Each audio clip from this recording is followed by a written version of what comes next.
ഗോപാലിനെയും ഹരികൃഷ്ണനെയും നോക്കി അച്ഛൻ ഗോപാലകൃഷ്ണൻ ആർത്തർ ജംഗ്ഷനിൽ നിൽപ്പുണ്ട്.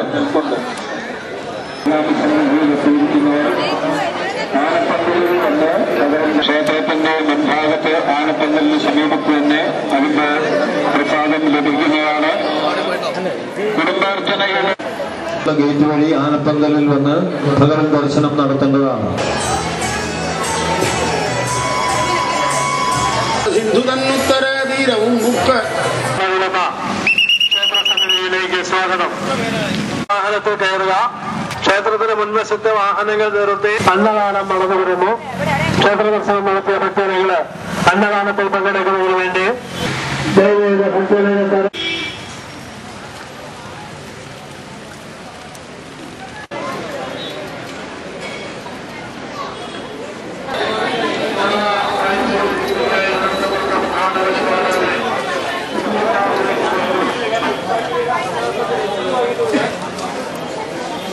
സ്വാമിയുടെ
ആചാര്യകാരുണ്യത്താൽ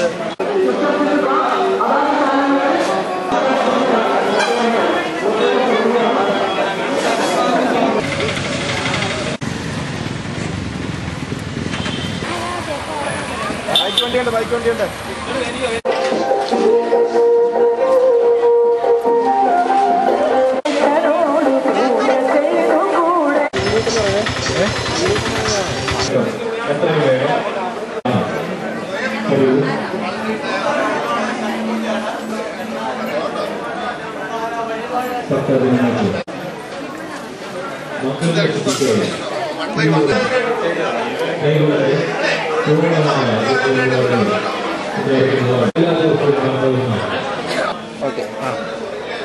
ത്രേതായുഗത്തിലെ വൈഷ്ണവ അവതാരങ്ങളായ ശ്രീരാമ ലക്ഷ്മണ ഭരതശത്രുഘ്നന്മാരുടെ ക്ഷേത്രങ്ങളാണ് ഈ കോട്ടയം ജില്ലയിലെ രാമപുരത്ത് സ്ഥിതി ചെയ്യുന്ന രാമപുരം, കൂടപ്പലം, കണ്ണകര, മേതിരി എന്നീ സ്ഥലങ്ങളിലെ ക്ഷേത്രങ്ങൾ.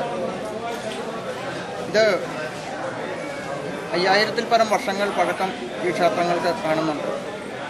ഈ ക്ഷേത്രങ്ങൾ തമ്മിലുള്ള ദൂരം ഏറ്റവും കുറഞ്ഞ ദൂരമാണ്. ഓരോ ക്ഷേത്രങ്ങൾ തമ്മിൽ 3 കിലോമീറ്ററോളം ദൂരങ്ങൾ മാത്രമേ ഉള്ളൂ എന്നതാണ് ഈ നാലമ്പലത്തിൻ്റെ ഒരു പ്രത്യേകത. ഈ ത്രേതായുഗത്തിലെ വൈഷ്ണവാവതാരങ്ങളായ ഈ ദേവന്മാർ ഉച്ചപൂജയ്ക്ക് മുമ്പ് ദർശനം ചെയ്യുക എന്നുള്ളൊരു പുണ്യമാണ് ഈ നാലമ്പല ദർശനം കൊണ്ട് നമ്മൾ ഭക്തജനങ്ങൾ ഈ തീർത്ഥാടനത്തിനായി എത്തുന്നത്.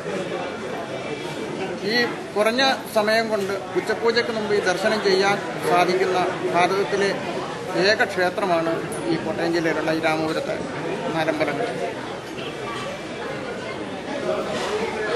ഈ ഒരു കാരണം കൊണ്ട് ഇവിടെ നാലമ്പല ദർശനത്തിന് അനവധി ഭക്തജനങ്ങൾ എത്തുന്നു. ഇപ്പം ഓരോ വർഷവും തീർത്ഥാടകരുടെ തിരക്ക് വളരെ വർദ്ധിച്ചുകൊണ്ടിരിക്കുകയാണ്. അവിടെ ചെയ്യേണ്ടതായ കാര്യങ്ങളിൽ ഭക്തജനങ്ങൾക്ക് വേണ്ടി എല്ലാ സഹകളും ചെയ്യാൻ എല്ലാ ജനങ്ങളും സഹകരിക്കുന്നുണ്ട്. ആവശ്യത്തിനുള്ള എല്ലാ കാര്യങ്ങളും നടക്കുന്നുണ്ട്. തീർത്ഥാടകർക്ക് വന്നു പോകുന്നതിനുള്ള KSRTCയുടെ സൗകര്യങ്ങൾ, അതുപോലെ നമ്മുടെ ഹെൽത്ത് ഡിപ്പാർട്ട്മെൻറ്റിൻ്റെ സഹകരണങ്ങൾ, അതുപോലെ മറ്റ് സഹകരണങ്ങൾക്കുള്ള എല്ലാ തരത്തിലും നമ്മളെ സഹകരിച്ച് പ്രവർത്തിക്കുന്നുണ്ട്. ഇവിടെ വരുന്ന തീർത്ഥാടകർക്ക് വളരെ സുഖപ്രദമായി ദർശനം ചെയ്തു പോകാൻ സാധിക്കുന്നുണ്ട്. അതുമാത്രമല്ല വരദസ്വാമി ക്ഷേത്രത്തിൽ ഈ തീർത്ഥാടകർക്ക് വരുന്നവർക്ക് എല്ലാ ഭക്തജനങ്ങൾക്കും അന്നദാനം കൊടുക്കുന്നതിനൊരു സംവിധാനം ഒരുക്കിയിട്ടുണ്ട്. ഭക്തജനങ്ങളുടെ വഴിപാടായിട്ട് നടത്തുന്നതാണ് ഈ അന്നദാനം. ഈ 4 ക്ഷേത്രങ്ങളിലും ദർശനം ചെയ്ത് ശ്രീരാമസ്വാമിയെ ദർശനം ചെയ്യുന്നതോടുകൂടി മഹാവിഷ്ണുവിനെ ദർശനം ചെയ്ത ഫലം പുണ്യം കിട്ടുമെന്നാണ് തീർത്ഥാടകർ വിശ്വസിക്കുന്നത്. അതുകൊണ്ട് ഈ 4 ക്ഷേത്രങ്ങളിലും ദർശനം ചെയ്തിട്ട് വീണ്ടും ശ്രീരാമസ്വാമി ക്ഷേത്രത്തിലെ ദർശനത്തോടുകൂടി ഈ നാലമ്പല ദർശനം പൂർത്തിയാക്കും. കർക്കിടക മാസം രാമായണ മാസം ആയതുകൊണ്ട് രാമായണത്തിൻ്റെ പ്രാധാന്യവും ഉൾക്കൊള്ളുന്നതുകൊണ്ട് ഈ കർക്കിടക മാസത്തിൽ നാലമ്പല ദർശനത്തിന് വളരെ പ്രാധാന്യമുണ്ട്. എല്ലാ ദിവസങ്ങളിലും അനവധി തീർത്ഥാടകർ ഈ ക്ഷേത്രങ്ങളിൽ എത്തിക്കൊണ്ടിരിക്കുന്നുണ്ട്.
Quiero